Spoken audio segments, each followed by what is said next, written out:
विश्वानि देव सवितुर्दुरितानि परासुव यद्भद्रं तन्नयासुव करंगमितपुस्तके हृदयवल्लकी संगमा दृशाजितकुरंगमा कलितजंगमा जंगमा अधिष्ठितविहंगमा सकलशास्त्रपारंगमा सदास्तु हृदयंगमा वदनपङ्कजे वाङ्मम सुविशालं निजं देशं विशालां संस्कृतिं निजां विशालं निजसाहित्यं भूयो भूयो नमाम्यहम् जयन्ति ते सुकृतिनः रससिद्धा कवीश्वरा नास्तेषां यशः काये जरामरणजं भयं निषक्तमणिपादुका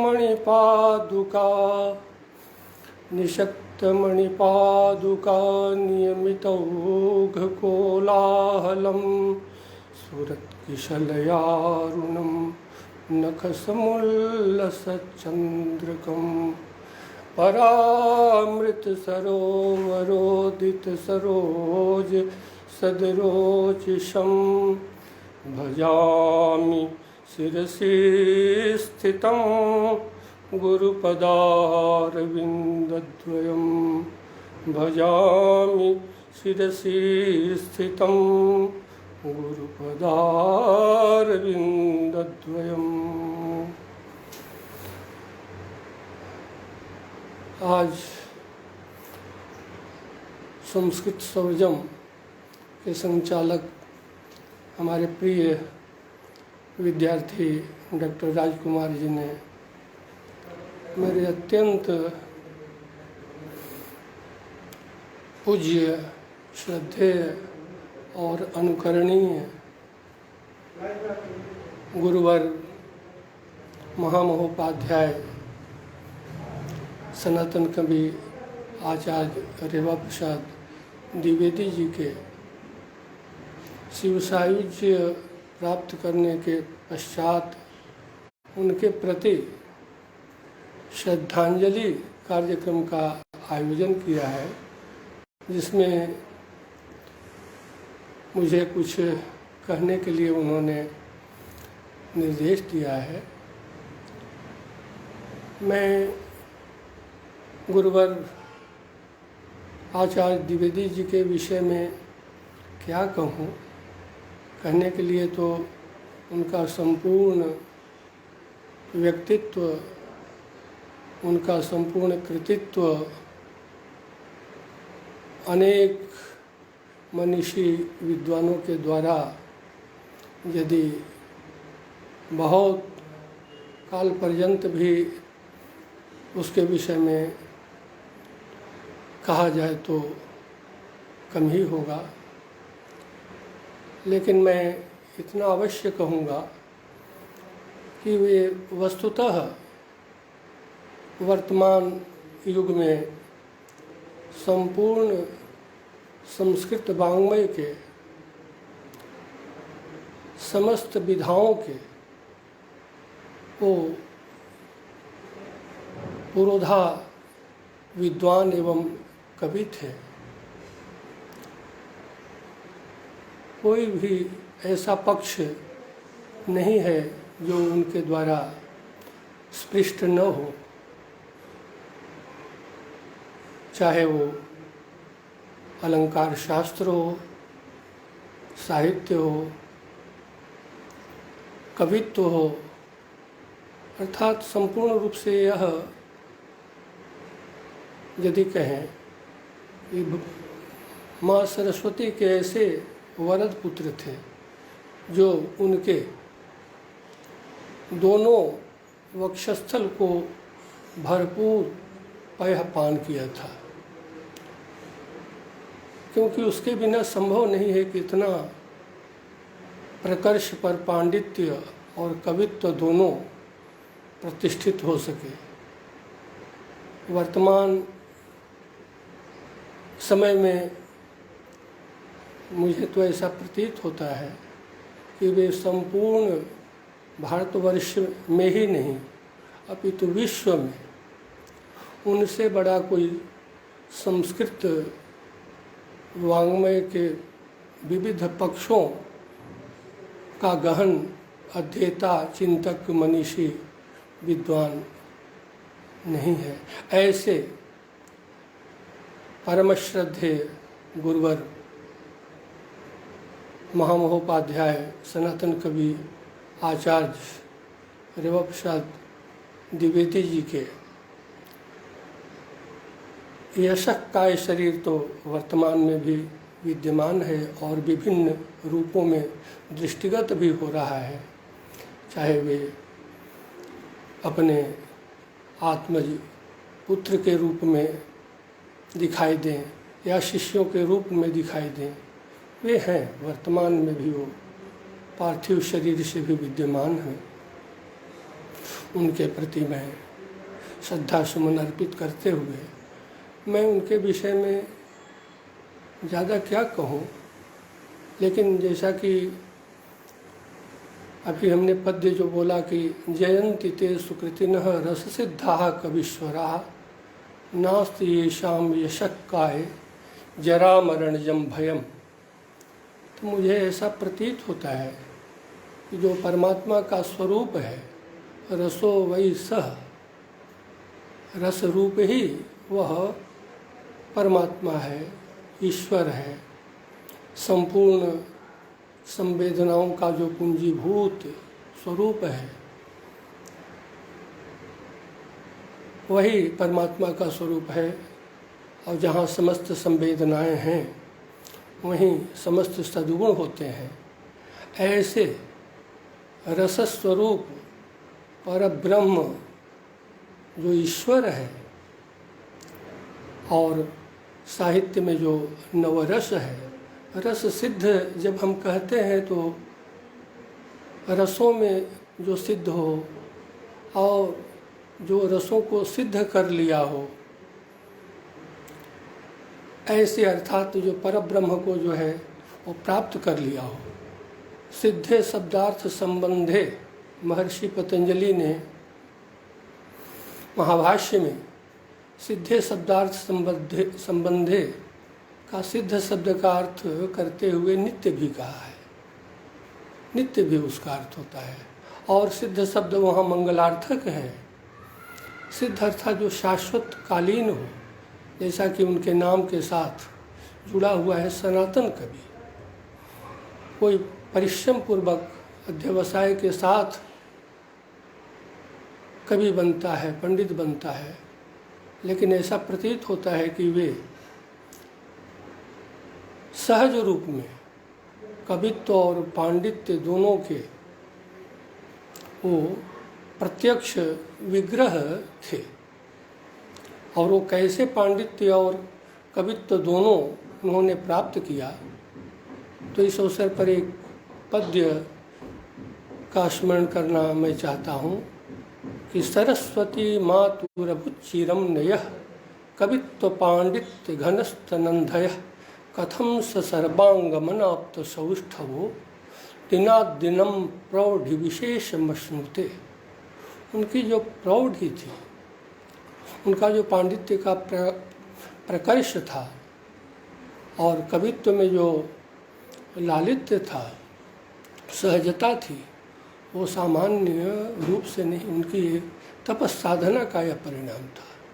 माँ सरस्वती के अंक में बैठकर उन्होंने कवित्व और पांडित्य रूप जो दोनों बख्शोज थे, उनका भरपूर पान उन्होंने किया था, जिसके कारण उनका पांडित्य और कवित्व दोनों निखरता गया। मैं काशी हिंदू विश्वविद्यालय के पूर्व में प्राच्य विद्या धर्म विज्ञान संकाय नाम था, जो वर्तमान में संस्कृत विद्या संकाय के रूप में पूरे भारतवर्ष में सुप्रतिष्ठित है। उस संकाय में जब अध्ययन के लिए आया तो प्रथम साक्षात्कार 1974 में मैं उनका किया। ऐसा प्रतीत होता था कि वे साक्षात सरस्वती के वरद पुत्र हैं। किसी विद्वान या गुरु से जो सीख मिलती है, उनके प्रत्येक क्रियाकलापों से हम विद्यार्थी गण सीखा करते थे। कैसे चलना है, कैसे बैठना है, बोलना है, कैसे सभा में बोलना है, कैसे अध्ययन करना है, कैसे लिखना है। एकत्र ये सारे गुण उनमें समाहित थे। अध्यापन, अध्ययन, भाषण, लेखन, प्रशासन, कोई भी ऐसी विधा नहीं थी जिसमें वो पारंगत न हो। हम लोग, यद्यपि मैं व्याकरण का विद्यार्थी था उस समय, लेकिन उनको देखकर हम लोग सीखते थे, समझते थे कि संस्कृत के विद्यार्थी को कैसे उत्साह संपन्न होकर और अपने अध्ययन के प्रति जागरूक होना चाहिए। अन्य आचार्यगण विद्वान भी थे, गुरुजन थे, उनसे भी सीख मिलती थी। लेकिन समग्र गुण एकत्र आचार्य द्विवेदी जी में हम लोग देखा करते थे और सीखा करते थे। उनकी कृतियों के विषय में यदि हम चर्चा करते हैं तो सीता चरितम जो उनका काव्य है, अनंतर 1990 में प्रकाशित स्वातंत्र्य, शौर्यम और अनेक कृतियां हैं। लेकिन मैं इस अवसर पर मात्र केवल जो आद्य रचना उनकी सीता चरितम है, उसके पद्यद्वय के 2 शब्दों को लेकर मैं कुछ चर्चा करना चाहता हूँ कि क्या दृष्टि होती है। दृष्टि यदि वो हो तो उसकी सर्जना भी वैसी ही होती है, क्योंकि वर्तमान जो समय इस समय चल रहा है भारतवर्ष या विश्व के लिए अत्यंत ही संकटापन्न है। इस संकटापन्न में सबसे जो प्रमुख विचार विमर्श का बिंदु है वह स्वास्थ्य है।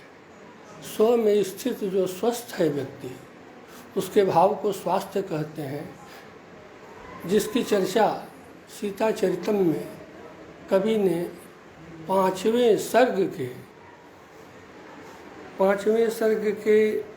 56वें पद्य में बड़ा ही सूक्ष्म रूप में, लेकिन उसकी यदि व्याख्या की जाए तो अत्यंत विस्तृत होगी।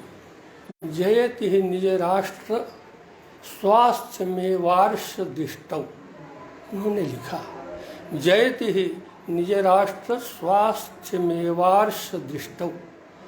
आर्ष दृष्टि पर उन्होंने जोर दिया। ऋषियों की जो हमारी दृष्टि है, प्राचीन जो पूर्वज हमारे ऋषिगण हुए हैं, उनकी एक जीवन पद्धति थी और उनके द्वारा निर्दिष्ट जीवन पद्धति आज भी वो सनातन उनकी जीवन पद्धति थी।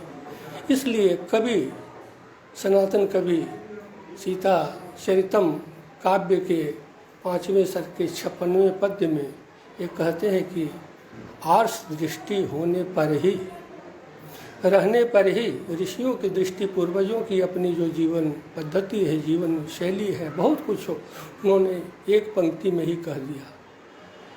निज राष्ट्र, जो अपना राष्ट्र है उसका जो स्वास्थ्य है, आज हम स्वास्थ्य के प्रति ही अत्यंत चिंतित हैं, जागरूक हैं, सब कुछ इसके लिए कर रहे हैं कि कैसे हम स्व में स्थित होकर के स्वस्थ रहेंगे।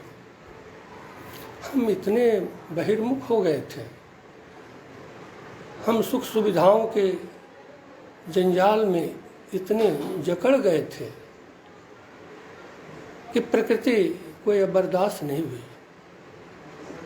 जबकि हमारी श्रुति कहती है कि तेन त्यक्तेन भुंजीथा माँ गृधः कस्य सुधनम ईशावास्यमिदं सर्वं यत्किंच जगत्याम जगत तेन त्यक्तेन भुंजीथा माँ गृधः कस्य सुधनम।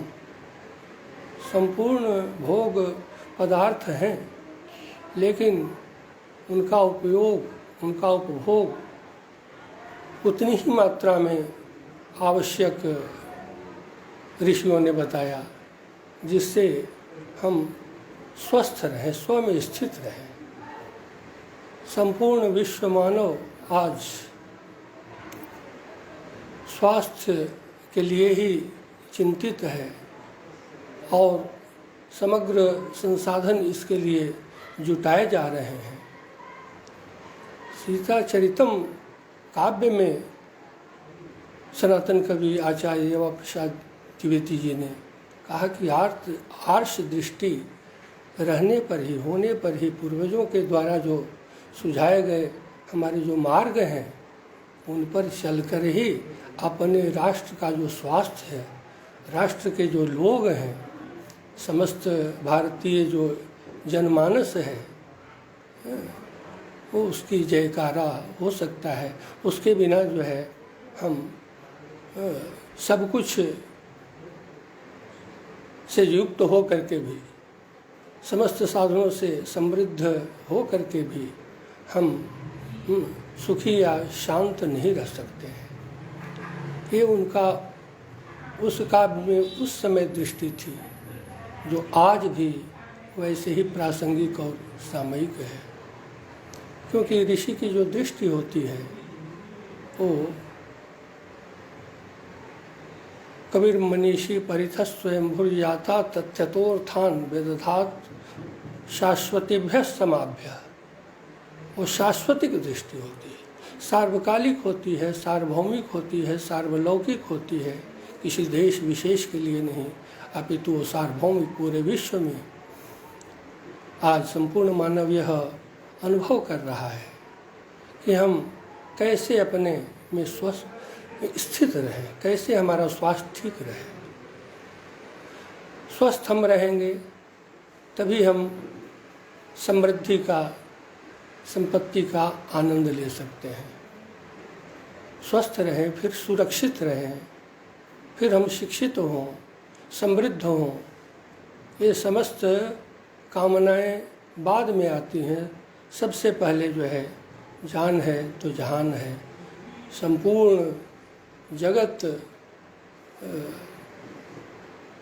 का जो सार है कि हम अपने आप में स्थित होकर के प्रसन्न चित्त रहें।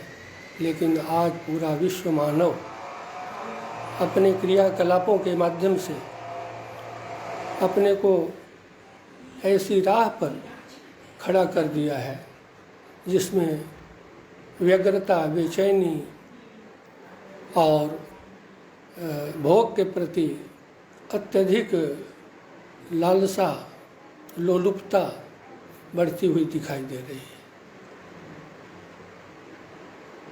लेकिन हमारे पूर्वज ऋषियों ने यह बताया है कि नहीं, ये रूप रस गंध स्पर्श शब्द, ये जो पंच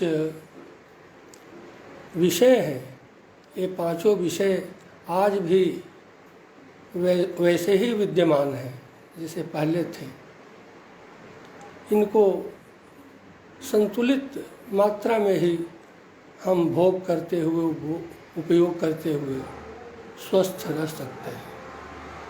लेकिन आज का मानव इतना अधिक भोग के प्रति लोलुप हो गया है, जिसके कारण प्रकृति को भी शोषण करने में, दोहन करने में, प्रताड़ित करने में से बाज वो नहीं आ रहा है, जिसके कारण प्रकृति क्षुब्ध होकर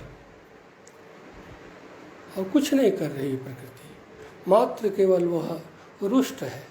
हम अपने क्रियाकलापों के द्वारा संतुष्ट होते हैं, पुष्ट होते हैं, हृष्ट होते हैं, तो क्या प्रकृति को रुष्ट होने का भी अधिकार नहीं है? मुझे ऐसा प्रतीत होता है कि आज संपूर्ण मानव जिस संकट से घिरा हुआ है, उसमें प्रकृति का प्रकोप ही मुख्य कारण है। वैसे तो आधुनिक वैज्ञानिक इसके अनेक कारणों को ढूंढने में निरंतर प्रयत्नशील हैं, लेकिन यह जो ऋषियों की दृष्टि है कि नहीं, प्रकृति सुरक्षित रहेगी, प्रकृति से हम हैं, हमसे प्रकृति नहीं है, हम प्रकृति को उतनी ही मात्रा में उपभोग या उपयोग के लिए ग्रहण करें जिससे वो सुरक्षित रहे। इस दृष्टि का जो है उन्होंने उस समय भी ध्यान करके और इस पंक्ति को सीता चरितम काव्य में पिरोया है। ऐसी उनकी सनातन जो दृष्टि थी वो वही नहीं, उसी काव्य के 5वें सर्ग के 70वें पद्य को भी आप देखें तो वे लिखते हैं राष्ट्रापत्तिम क्षपयितुमिमे निर्मिता आश्रमानः। ये हमारी जो आश्रम है, ये जो समस्त आधुनिक रूप में कहा जाए तो उन आश्रमों के ही परिवर्तित रूप विश्वविद्यालय जो दिख रहे हैं, ये समस्त साधनभूत है। साध्य है निज राष्ट्र स्वास्थ्य। इस राष्ट्र में रहने वाले लोगों का स्वास्थ्य यदि ठीक है, वे प्रमुदित हैं, प्रसन्न हैं, तो सब कुछ ठीक है। कम विकास में भी अत्यधिक विनाश से यदि बचे रहते हैं तो अच्छा है, लेकिन अत्यधिक विकसित होकर हम अत्यधिक विनाश को यदि आमंत्रित करते हैं तो कष्टदायक होता है। इसलिए उन्होंने लिखा 70वें पद्य में कि राष्ट्रापत्ति में, राष्ट्र की आपत्ति सबसे बड़ी क्या हो सकती है। समस्त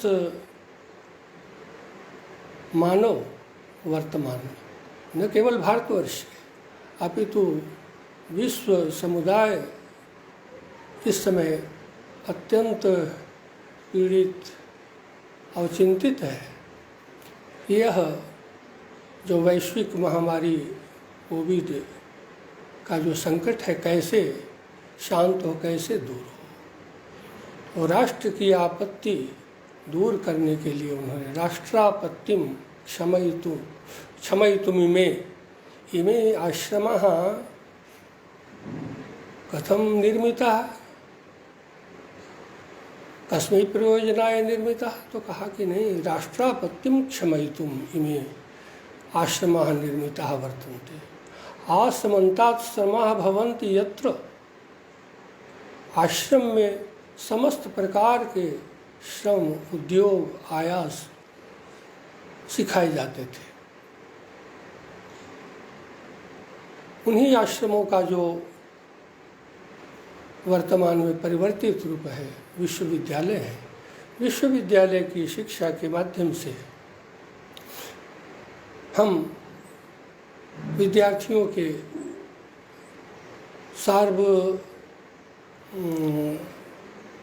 कालिक सार्वभौमिक विकास को समुन्नत करते हैं। उनको हम ऐसे व्यक्ति के रूप में निर्मित करते हैं, जिसके द्वारा वो अपने परिवार, समाज, राष्ट्र और विश्व के लिए वे हमेशा वो तत्पर हो करके संदेश और निर्देश, उपदेश दिया करते हैं। इसी भाव को अभिव्यक्त करते हुए, क्योंकि यह काव्य परंपरा है, परंपरा जो श्रेष्ठ से श्रेष्ठ की ओर आगे बढ़ाए उसको परंपरा कहते हैं। श्रेष्ठ है परम, और उस पर जो तत्व है, जो श्रेष्ठ तत्व है, उससे और अत्यधिक हम श्रेष्ठता की ओर अग्रसर होते हैं, उसको हम परंपरा कहते हैं। आज परंपरा आधुनिक समाज में, युग में, आधुनिक लोगों में थोड़ी शिथिल सी नज़र आती है।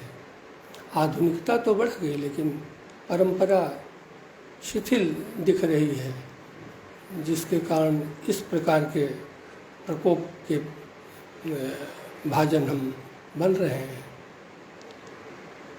तो इसी भाव को व्यक्त करते हुए राष्ट्र गौरवम में भी भाव अभिव्यक्त किया गया है।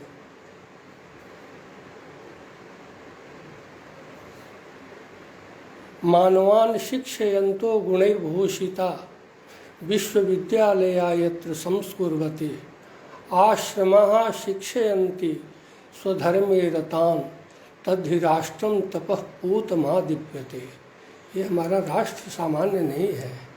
ये गुणों से विभूषित विश्वविद्यालय जहाँ पर लोगों को शिक्षित करते हैं, जो आश्रम हैं, वो जो 4 हमारे यहाँ आश्रम जो बताए गए हैं, ब्रह्मचर्याश्रम, गृहस्थाश्रम, वानप्रस्थाश्रम, संन्यासाश्रम, इन चारों आश्रमों के नियमों का पालन करते हुए और यहाँ पर जीवन व्यतीत करने की परंपरा रही है, पूर्वजों की सीख रही है।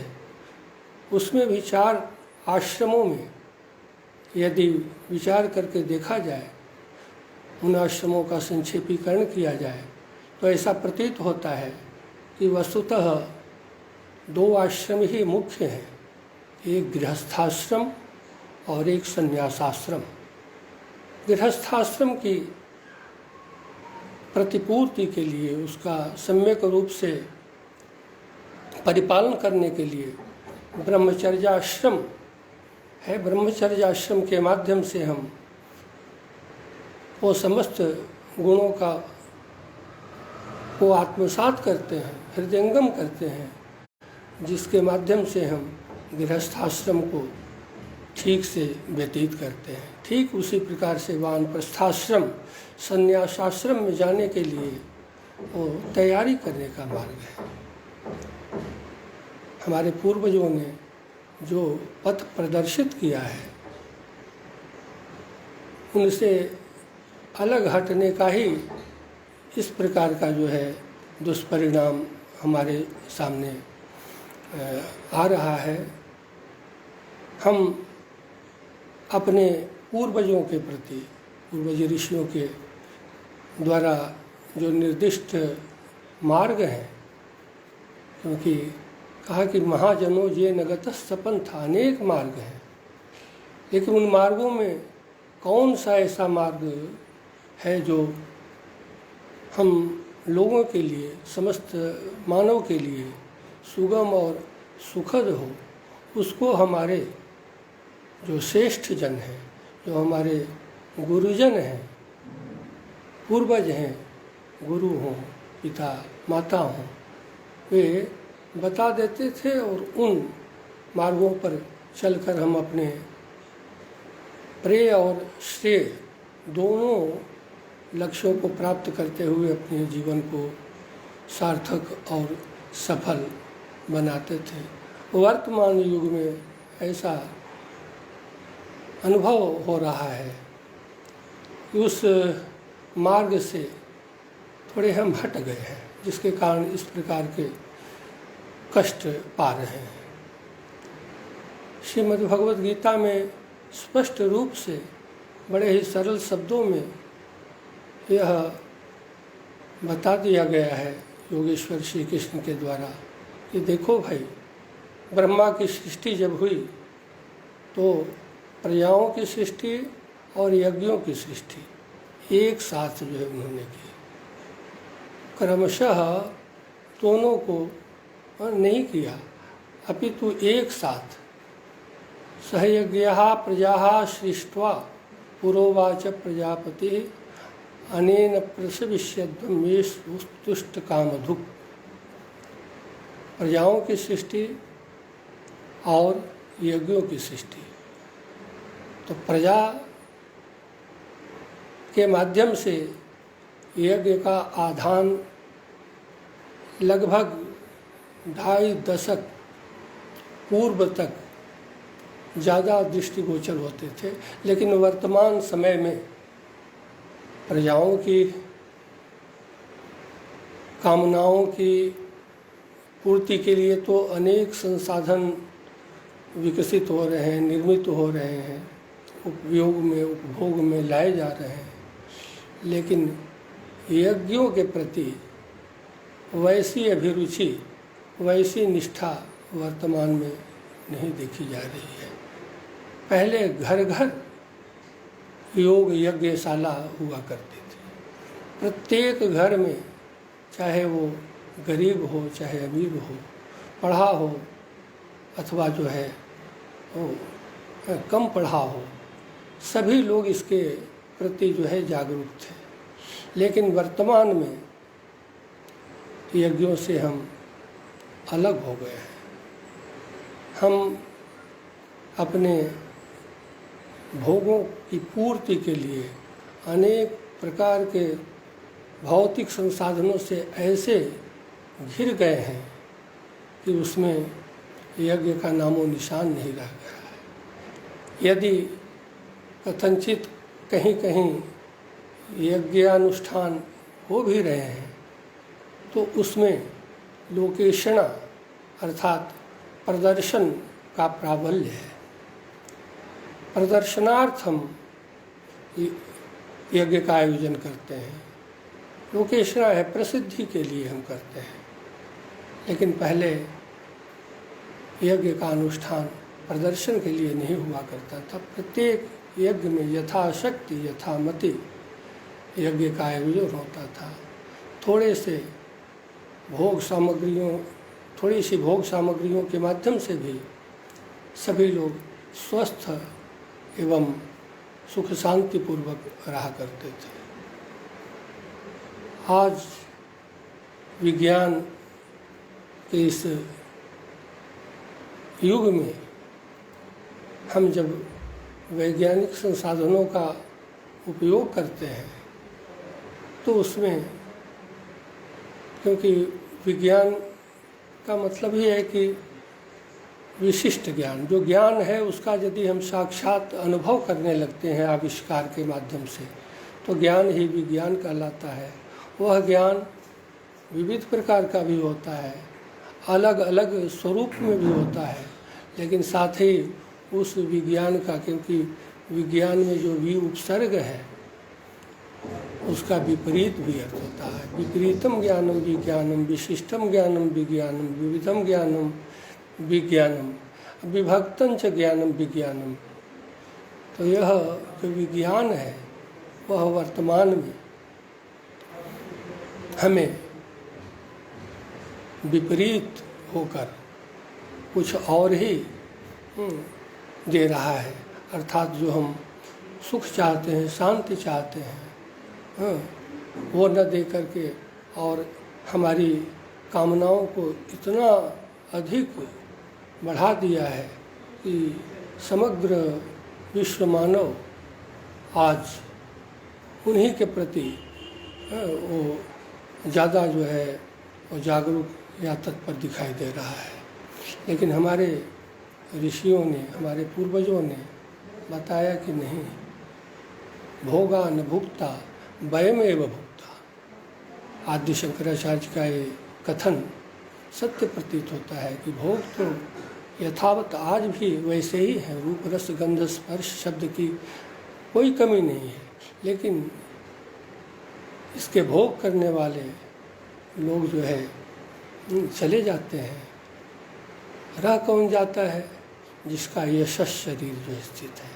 तो हमारे परम श्रद्धेय परम पूज्य गुरुवर आचार्य द्विवेदी जी आज भी यशस् शरीर से वैसे ही पूरे देश में ही नहीं बल्कि पूरे विश्व में वो आज भी वैसे ही विद्यमान है, क्योंकि उन्होंने ऐसा काम किया है, इतना उन्होंने लिखा है, इतने अच्छे अच्छे विद्यार्थियों को उन्होंने तैयार किया है कि उनके नए रूप में वे जिस स्थान पर हैं वे अपने कार्य के प्रति निष्ठावान होकर और उनके यश को जो है बढ़ाएंगे। अधीत मध्यापितमर्जितम यशः, उन्होंने सब कुछ किया। एक समय की बात है कि जब 1982 का समय है, दिसंबर महीने के 3 तारीख को, मुझे दिनांक भी याद है, 3 तारीख को महाकाल की भव्य नगरी उज्जैनी में कालिदास समारोह का आयोजन था। बल्कि वह वर्ष रजत जयंती वर्ष के रूप में मनाया गया। 25वां वर्ष पूर्ण हो रहा था कालिदास समारोह का। उस समय मैं एक विद्यार्थी के रूप में वहाँ अंतर विश्वविद्यालय संस्कृत वाद विवाद प्रतियोगिता के लिए अपने विश्वविद्यालय की ओर से आचार्य गुरुवर द्विवेदी जी के निर्देशानुसार ही मैं वहाँ गया था। संयोग से वहाँ जो प्रतियोगिता हुई उस वर्ष का जो प्रथम पुरस्कार है वो मुझे प्राप्त हुआ। सायंकाल आचार्य गुरुवर कमलेश दत्त त्रिपाठी जी के आवास पर आशीर्वाद लेने के लिए मैं पहुंचा तो वहाँ पर संप्रति श्री लाल बहादुर शास्त्री संस्कृत राष्ट्रीय संस्कृत विद्यापीठ के कुलपति आचार्य रमेश कुमार पांडे जी और मेरे सहयोगी सखा प्रोफेसर कौशलेंद्र पांडे जी भी विद्यमान थे। विद्वानों की चर्चा हो रही थी। उस चर्चा में आचार्य गुरुवर त्रिपाठी जी ने महामहोपाध्याय सनातन कवि आचार्य देवा प्रसाद द्विवेदी जी के विषय में जो बात कही आज भी मुझे स्मरण है। अनेक विद्वानों की चर्चा हो रही थी। उसमें जब गुरुवर द्विवेदी जी की चर्चा उन्होंने की तो उन्होंने कहा कि आचार्य देवा प्रसाद द्विवेदी सामान्य विद्वान नहीं है, ये विलक्षण विद्वान है। ये अपने शास्त्र के तो पारंगत नदीक्षण विद्वान हैं ही, साथ ही लोक व्यवहार के भी वैसे ही ये बड़े कुशल विद्वान हैं। दोनों पक्ष बहुत ही कम विद्वानों में देखने को मिलता है, लेकिन आचार्य द्विवेदी जी में दोनों पक्ष समान रूप से दिखते हैं।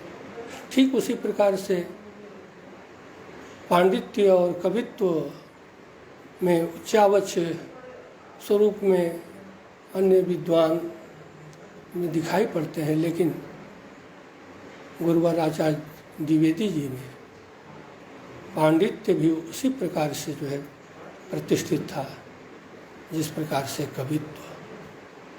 सूक्ष्म से सूक्ष्म विषयों पर उनका जो विवेचन होता था, उनकी जो दृष्टि होती थी, उसको अनेकशः उत्तर प्रदेश संस्कृत संस्थान द्वारा समायोजित मंचों पर विविध विषयों को लेकर अनेक प्रकार की संगोष्ठियाँ हुआ करती थीं। उनमें छात्रावस्था में मुझे आचार्य द्विवेदी जी के और आचार्य त्रिपाठी जी के और अनेक शीर्षस्थ विद्वानों के व्याख्यान सुनने का सुअवसर प्राप्त हुआ। उस समय ऐसा लगता था कि साक्षात सरस्वती के वरद पुत्र के रूप में आचार्य द्विवेदी जी किसी भी विषय पर अत्यंत प्रभावशाली ढंग से व्याख्यान देते थे, चाहे वो लखनऊ का मंच हो अथवा कालिदास समारोह का जो स्तरीय मंच हुआ करता था, उसमें उनके व्याख्यान और काव्य पाठ को सुनकर हम लोग विद्यार्थी जीवन से सीखने का प्रयास करते थे कि हमें भी इस प्रकार से जो है उपस्थित होकर के प्रस्तुत करना चाहिए। ऐसे आचार्य द्विवेदी जी ऊपर से नारिकेल के समान दिखते थे। गुरु का यह यदि स्वभाव न हो तो सच्छिष्य निर्मित नहीं हो पाते। आज भी मैं अनुभव करता हूँ कि उनके समक्ष होने पर अपने आप को बहुत ही संकुचित रूप में करके और उपस्थित कर पाता था। उनसे एक प्रकार से बहुत स्नेह करते थे विद्यार्थियों को, लेकिन विद्यार्थियों में एक प्रकार का अनुशासन का ऐसा भय बना रहता था, जिस आत्मानुशासन के कारण उनके द्वारा न कहे जाने पर भी, न कुछ पढ़ाए जाने पर भी सीखने का सुअवसर स्वतः प्राप्त हो जाता था। जैसा कि एक पद्य में कहा गया है कि परिचर्तव्याः सन्तो यद्यपि कथयन्ति नो सदुपदेशम यास्तेषां स्वैर कथास्ताएव भवन्ति शास्त्राणि। ऐसे विद्वान संतों का सेवन करना, उनका अनुकरण करना, वही पर्याप्त है। वो यदि उपदेश देते हैं, अध्यापन करते हैं, पढ़ा देते हैं, तो फिर करना ही क्या है। लेकिन यदि वो उपदेश न भी दें तो उनकी सेवा करनी चाहिए, क्योंकि उनकी जो आत्मकथा होती है, उनकी जो अपनी दैनंदिनी होती है, उससे बहुत कुछ सीखते थे। यही आश्रमों की विशेषता थी। इसीलिए उन्होंने कहा कि नहीं, आश्रमा निर्मिता इमे आश्रमा राष्ट्रापत्यम छपयितुम निर्मिता वर्तन्ते। ये आश्रम जो है ऐसे नहीं, राष्ट्र की जो आपत्ति, राष्ट्र पर यदि किसी प्रकार की आपत्ति आती है तो सबसे बड़ी, वर्तमान में तो इस शताब्दी की सबसे बड़ी आपत्ति वैश्विक महामारी के रूप में माने अथवा किसी अत्यंत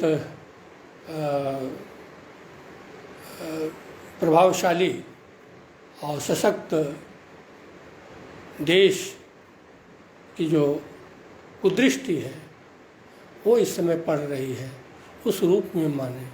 उस राष्ट्रापत्ति को दूर करने के लिए ये हमारे आश्रम अर्थात विश्वविद्यालय और विश्वविद्यालय में जो पढ़ने पढ़ाने वाले जो छात्र और अध्यापक हैं, वे समर्थ हो सकते हैं। उनके द्वारा, ऐसे आचार्यों के द्वारा, गुरुजनों के द्वारा पढ़ाए हुए जो विद्यार्थी होंगे, वे ही श्रेष्ठ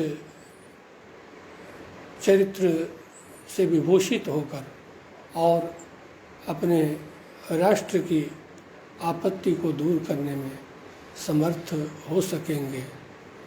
ऐसा उनका जो दृष्टिकोण था, जो शाश्वतिक था, कालिक था वह दृष्टिकोण, किंतु वर्तमान में ऐसा प्रतीत हो रहा है कि हमारे जो आश्रम हैं और जो आश्रम के नए रूप में विश्वविद्यालय हैं, वे अपने कर्तव्यों से थोड़े भटक गए हैं। आज जो शिक्षा का मुख्य उद्देश्य है, प्रयोजन है, उसको वे प्राप्त कराने में या विद्यार्थीगण प्राप्त करने में अक्षम दिख रहे हैं। उसमें कारण यही है कि ऐसे आचारनिष्ठ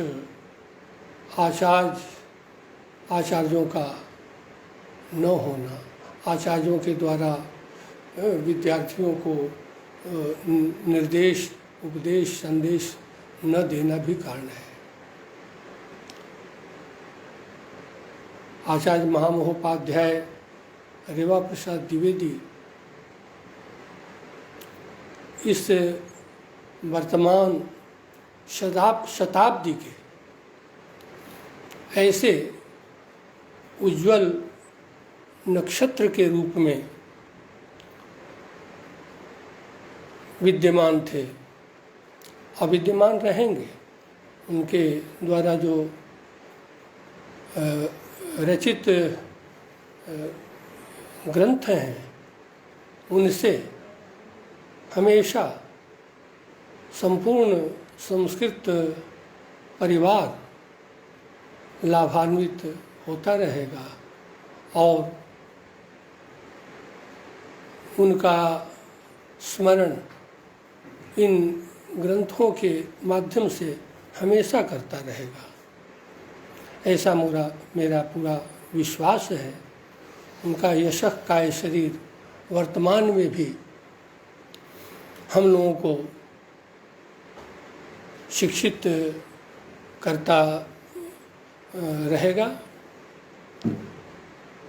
सीताचरितम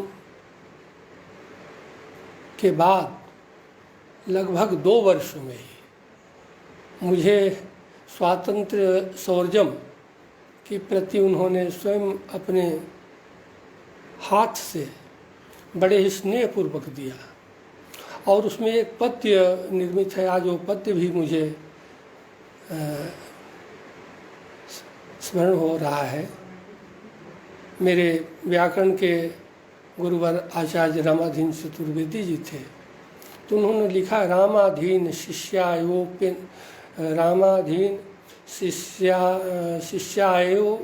उपेंद्र शर्मणे, रामाधीन चतुर्वेद शिष्यायोपेंद्र शर्मणे, सनातन कृतिर भूयान मंगलाय महीयसे। ये उन्होंने पद्य लिख करके उस ग्रंथ के आदि में जो रिक्त पृष्ठ होता है और अपना जो है हस्ताक्षर केवल रे लिख करके और उन्होंने हमको दिया, इसको देखिएगा। जो प्रथम संस्करण की जो प्रति है स्वातंत्र्य सौर्जम 28 सर्गों में निर्मित अत्यंत महत्वपूर्ण महाकाव्य है, जिसमें 1857 से लेकर और 1984 तक का इस भव्य भारतवर्ष के इतिहास का वर्णन उन्होंने अतीव प्रौढ़ और प्रांजल पद्धति से किया है और उसकी विशेषता, उस पर तो बहुत समय चाहिए उस पर स्वतंत्र कुछ कहने के लिए। मैं केवल इतना ही कहूँगा कि वह काव्य, उस काव्य की जब रचना वे कर रहे थे 1988 के आरंभ में उन्होंने आरंभ किया और 88 और 89 ये 2 वर्षों में उसकी पूर्णता हुई। 90 में वह काव्य महाकाव्य प्रकाशित होकर के लोगों के सामने आया।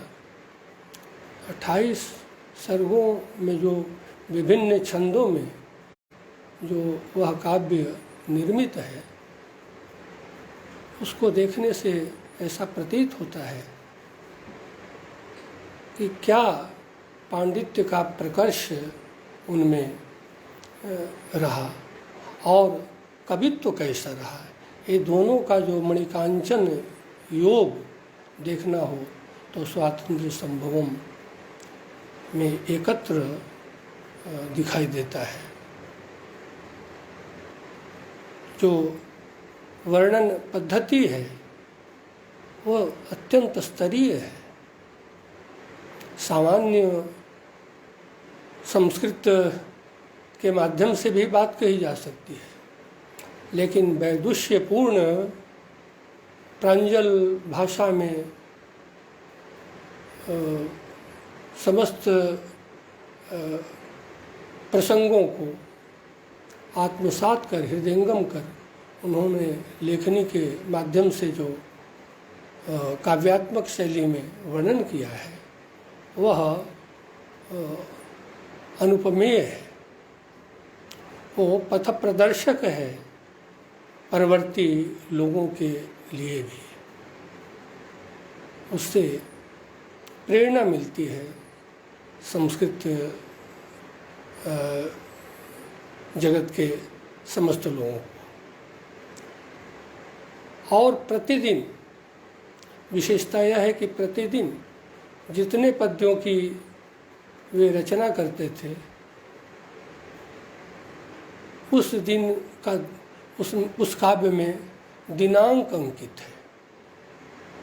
यदि वे प्रथम सर्ग और द्वितीय सर्ग को समवेत रूप में 10/1/1988 को पूर्ण करते हैं तो तृतीय चतुर्थ या अन्य जो सर्ग हैं वे जिस दिन सर्ग पूर्ण होते थे उनके पद्य निर्मित हो जाते थे। जो समय यहाँ तक उन्होंने समय भी उस काव्य में लिखा है कि रात्रि के अमुक बजे, 9:30 बजे, 2:30 बजे।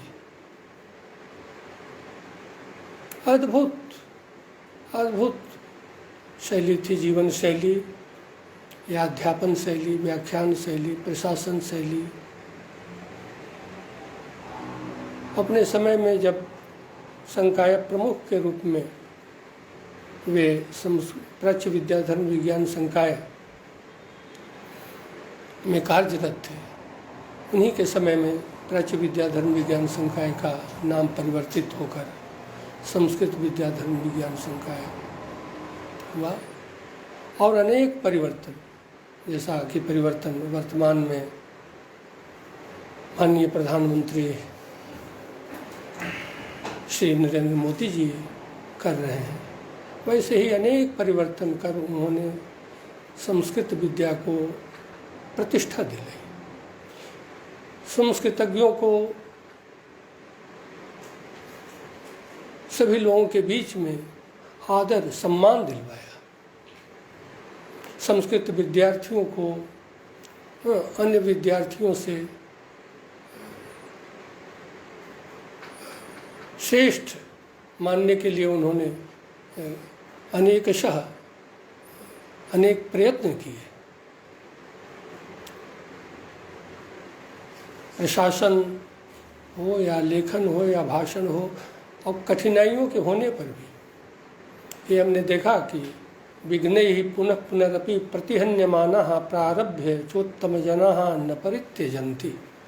वो जिस कार्य का आरंभ करते थे उसकी पूर्णता वो करते थे, बीच में उसको छोड़ते नहीं थे। अनेक झंझावातों में भी उनका जो धैर्य था वो अत्यंत ही अनुकरणीय। आज भी लगता है कि अनेक प्रकार के संकट आए, लेकिन उन संकटों से घिरे हुए रहकर भी अपने कर्तव्य के प्रति, अपने लक्ष्य के प्रति वो स्वयं जागरूक थे और हम विद्यार्थियों को वे एक प्रकार से संदेश देते थे कि नहीं, ये तो झंझावात आएंगे, लेकिन इससे डिगना नहीं है, इससे विचलित नहीं होना है। ऐसे महापुरुष विशेष करके मैं तो ये अनुभव करता हूँ, क्योंकि उनका विद्यार्थी जीवन भी अपने गुरुजनों के माध्यम से, विद्यार्थी जीवन के बहुत सारे प्रसंग भी मैंने सुन रखे हैं, वे सब अनुकरणीय थे। क्रिया सिद्धि सत्य भवति महताम नोपकरणी, और क्रिया की सिद्धि के प्रति जो है एकदम वैसे ही तटस्थ होकर के आगे बढ़ते हुए हम लोगों को हमेशा वो प्रेरणास्पद थे, आज भी वो है। कालांतर में भी उनके जो काव्य हैं, उनकी जो रचनाएं हैं, उनकी स्मृतियां हैं, वो हम समस्त संस्कृत परिवार को प्रेरित करती रहेंगी, ऐसा मेरा पूरा दृढ़ विश्वास है। मैं ज़्यादा और क्या कहूँ, मैं तो अत्यंत दुखित हूँ, क्योंकि मुझे बहुत ही स्नेह किया करते थे। अंतिम दर्शन में काशी हिंदू विश्वविद्यालय के सर सुंदरलाल अस्पताल के 6ठे मंजिल पर 14 मार्च को किया, और उस दिन जब देखने के लिए मैं गया, देखते ही उन्होंने जो पहला वाक्य जो कहा वो आज भी स्मरण है। ये आपकी कविता मैंने सुनी, बड़ी अच्छी थी। अरे मुझे तो आश्चर्य हुआ कि ये इस समय बेड पर पड़े हुए हैं, उनकी जो जिजीविषा थी, मेरे द्वारा ये कहा गया कि आप जल्द ही स्वस्थ हो जाएंगे और हम लोगों को आशीर्वाद देते रहेंगे। उन्होंने कहा कि नहीं नहीं, मैं स्वस्थ हूँ। हमने कहा कि ठीक, आपने संशोधन करके जो बोला, तो उनमें जो अदम्य साहस था, उनकी जो जिजीविषा थी, ऐसा बहुत कम लोगों में दिखाई देती है। मैं ऐसे परम पूज्य श्रद्धेय गुरुवर आचार्य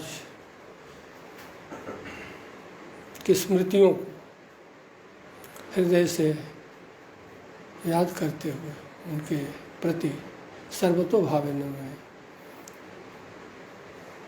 प्रणामांजलि निवेदित करते हुए मैं अपनी बात को समाप्त करता हूँ, क्योंकि मुझे तो वो बहुत अधिक स्नेह किया करते थे। मालवीय जयंती, इसी वर्ष मालवीय जयंती के अवसर पर उन्हें जब गाड़ी से उतारने के लिए मैं वहाँ पहुँचा, तो हमारे प्रिय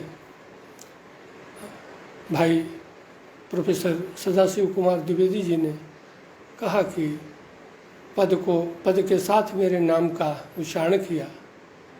तो उन्होंने जो शब्द कहा, मैं हाथ पकड़ करके वो गाड़ी से उतारने लगा, तो कहा कि ये मेरे विद्यार्थी हैं ना। वो एक वाक्य में इतना स्नेह भरा हुआ था कि मैं गदगद हो गया। ऐसे गुरुवर आचार्य द्विवेदी जी को मैं हृदय से हमेशा याद करता रहूँगा, और उनकी जो दृष्टि थी, सर्वांगीण जो दृष्टि थी, आज कुछ यदि करने का प्रयास करता हूँ या लिखने सोचने के लिए उद्यत होता हूँ, तो उनकी प्रेरणा अवश्य स्मरण में आ जाती है। ऐसे गुरुवर द्विवेदी जी के प्रति मैं हृदय से श्रद्धांजलि अर्पित करते हुए भगवान बाबा विश्वनाथ एवं माँ अन्नपूर्णा से मैं प्रार्थना करता हूँ कि उनके समस्त चाहने वाले लोगों को, उनके परिवार को और उनका जो एक विशाल जो संस्कृत परिवार है, समस्त लोगों को उनके अभाव में भी, पार्थिव शरीर के अभाव में भी उनके यशस शरीर के माध्यम से हम लोगों को ढाढ़स बंधाते रहें। यही भगवान विश्वनाथ से प्रार्थना करते हुए मैं अपनी वाणी को विराम देता हूँ। ओम शांति शांति शांति।